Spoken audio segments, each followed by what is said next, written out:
Assalamualaikum warahmatullahi wabarakatuh. Alhamdulillahi rabbil alamin. Wassalatu wassalamu ala asyrafil anbiya'i wal mursalin wa ala alihi wa ashabi ajma'in, amma ba'du. Bagaimana kabar anak-anakku sekalian pada pagi hari ini? Ustaz doakan semoga kalian dalam keadaan sehat dan selalu dilindungi oleh Allah Subhanahu wa ta'ala. Baik, alhamdulillah, puji syukur kita panjatkan kehadirat Allah Subhanahu wa ta'ala yang senantiasa memberikan kita begitu banyak nikmat, sehingga dengan nikmat itulah kita dapat beraktivitas pada pagi hari ini dengan tidak ada kekurang suatu apapun. Tak lupa sholawat serta salam kita haturkan kepada Nabiullah Muhammad sallallahu alaihi wasallam beserta keluarga, sahabat dan umatnya yang senantiasa istiqomah dalam menjalankan sunnah-sunnahnya. Baik anak-anakku sekalian, pada hari ini Ustadz akan melanjutkan pembahasan adab pribadi seorang murid ya. Dan pada kali ini kita akan membahas tentang bagaimana berniat dengan baik dalam setiap amal. Adakah yang tahu arti dari niat? Ya. Baik, niat itu adalah ya keinginan kuat dari dalam hati untuk selalu istiqomah dalam menjalankan suatu amalan. Ya, mengapa kita harus berniat? Baik, yang pertama, ya, dengan kita berniat, ya, dalam melaksanakan amalan, tentunya kita akan bersungguh-sungguh. Ya, dengan adanya sungguh-sungguh, maka hasilnya akan maksimal. Kemudian yang kedua, ya, niat itu sangat penting dalam melakukan amalan. Ya, ulama kita Ibnu Hajar Asqalani mengatakan bahwa niat adalah rukun dalam setiap amal. Baik. Yang namanya rukun itu harus dilaksanakan. Kalau tidak dilaksanakan, maka amalan kita akan sia-sia. Contohnya, misal kita ketika sholat, ya, ketika sholat kok kita langsung sujud, rukun yang lain tidak dilaksanakan, maka sholat kita tidak sah. Kemudian di dalam kitab Adabul Alim Muta'alim, Yahya Ibnu Katsir mengatakan bahwa pelajarilah niat, sesungguhnya niat itu lebih mantap daripada amal. Sallallahu alaihi wasallam pernah bersabda, ya, barang siapa melakukan amal kebaikan namun dia tidak melakukannya, maka di sisi Allah tetap dicatat satu kebaikan dengan sempurna. Dan barang siapa berniat melakukan amal baik dan dia melakukan amal baik tersebut, maka Allah catat di sisi Allah 10 kebaikan sampai 70 kali lipat dan berlipat-lipat yang banyak. Hadis riwayat Bukhari dan Muslim. Dari hadis tersebut kita bisa mengambil hikmah, ya, ketika kita melakukan amalan, ya, kita harus berniat terlebih dahulu, ya, supaya apa? Supaya amalan yang kita lakukan itu mendapatkan pahala yang besar dari Allah Subhanahu wa ta'ala.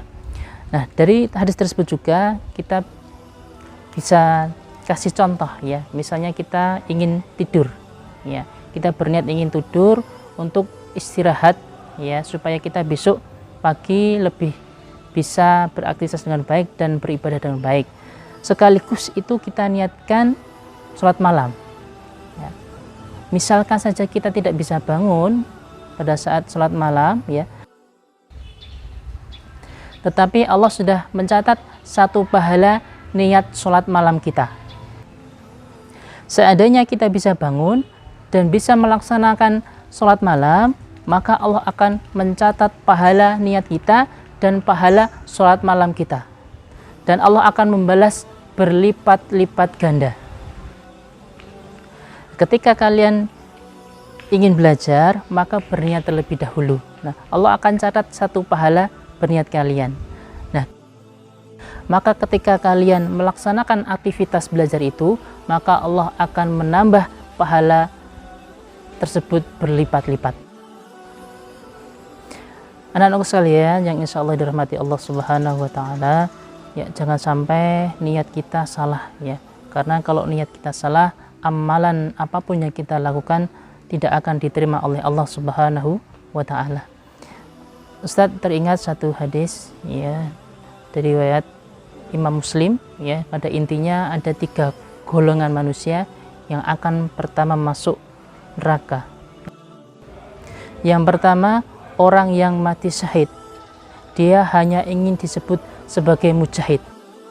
Yang kedua adalah orang yang berilmu dan sering membaca Al-Quran. Mereka hanya ingin disebut sebagai seorang alim dan seorang qari atau hafidz Quran. Kemudian yang ketiga adalah orang yang sering bersedekah dan berinfak, tetapi niatnya hanya ingin disebut sebagai seorang dermawan.